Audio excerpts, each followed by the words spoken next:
Hello everyone, today we are here to talk about a story of inspiration, a story that has touched my heart in a good way. Invincible follows the story of Mark Grayson, a severely autistic boy who shows his school, his family, and the entire world that love comes from the inside. Speaking of the power of friendship, this movie really shut up when I'm filming. Shut up.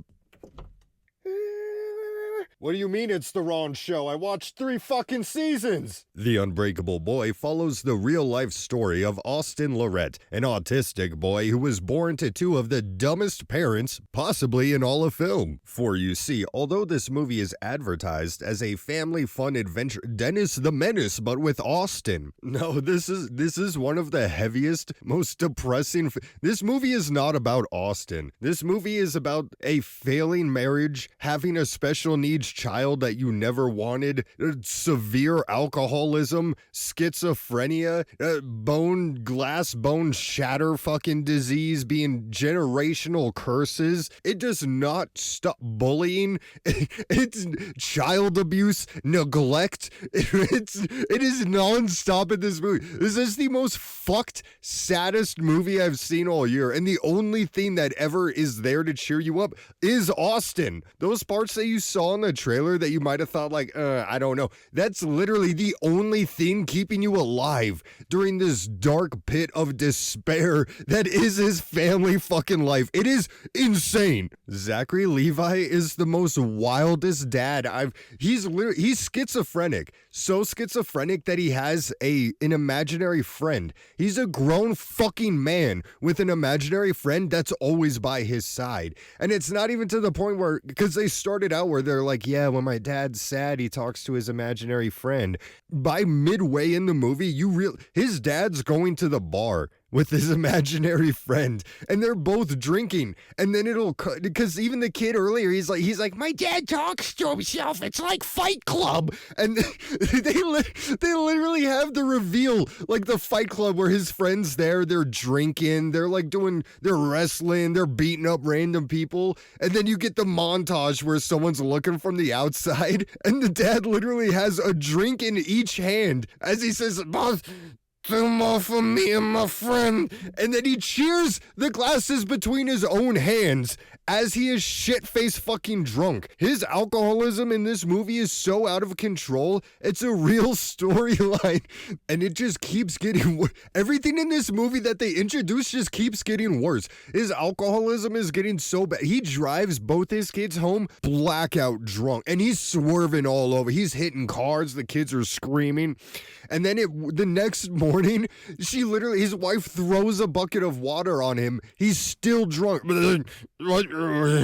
She's like, "You son of a bitch, how dare you? How fucking dare you?" And he's like, "What happened?"